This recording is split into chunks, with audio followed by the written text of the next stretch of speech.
هذه الشيلة كتب كلماتها فهد الحجي، مرسلة إلى كافة آل الحجي في محافظة حجة، والقصيدة تحكي وتعبر بما فيها. أداء الشاعر أيمن هيثم.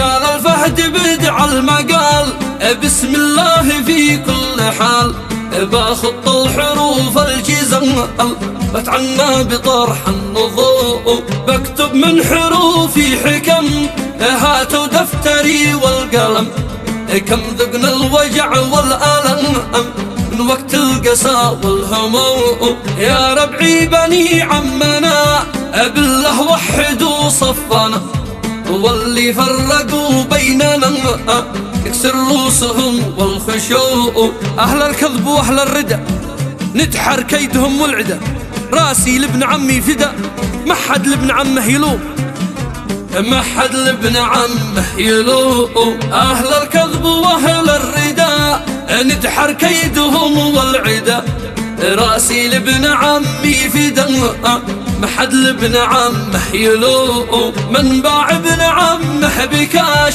باعته المواقف بلاش، لا عشنا إذا نذل عنش لو يوم القيامة يقوم. ابن العم مرزح وحيد لو في معصمك ألف قيد، ما يلقيك لن نذل صيد لو هو من أشد الخصوم. هو رزحي وانا رزحله مهما كان ما بجهله، ابن العم بستقبله في زين الخبر والعلوم، في زين الخبر والعلوم. هو رزحي وانا رزحي له مهما كان ما بجهله، ابن العم بستقبله في زين الخبر والعلوم. بوقف جانبه لا وقف في موقف موحد وصف، نقسم كل لقمه نصنف نصام ابن عمي نصوم. يا ابن عمي الغاليين لا يشمت بين الحاقدين،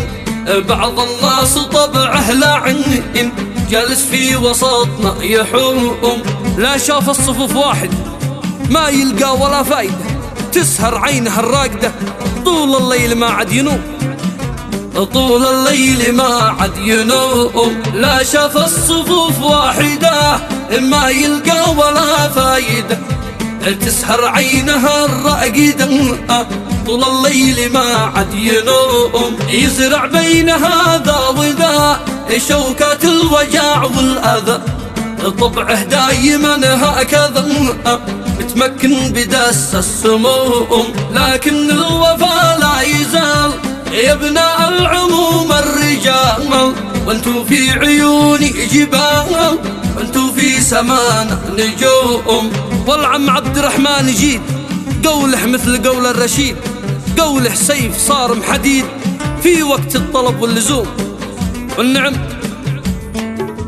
والعم عبد الرحمن يجيد قوله مثل قول الرشيد، قوله سيف صارم حديد في وقت الطلب واللزوم. واخواني حيود الاخاء راسي بينهم يشمخ، بالشده ووقت الرخاء مرتاحي بوقت العزوم. الغالي علي الرزاح فارس وانت ريش الجناح، وانت يا وليد السلاح وسم وانت درع الهجوم. وابناء العموم الجميع كل انسان قدره رفيع، هم طب الفؤاد الوجيع وقفتهم تزيل الهموم، وقفتهم تزيل الهموم. وابناء العموم الجميع كل انسان قدره رفيع، هم طب الفؤاد الوجيع وقفتهم تزيل الهموم. داعيكم بداع الوفاء وحدة شملنا والصفا، محد بالحياة اكتفى من ربعه ولا ابن العموم. ما هو خوف مني ولا إلا قدركم والغلا، وابن العم بين الملا مرزاحك ولو كان شوم.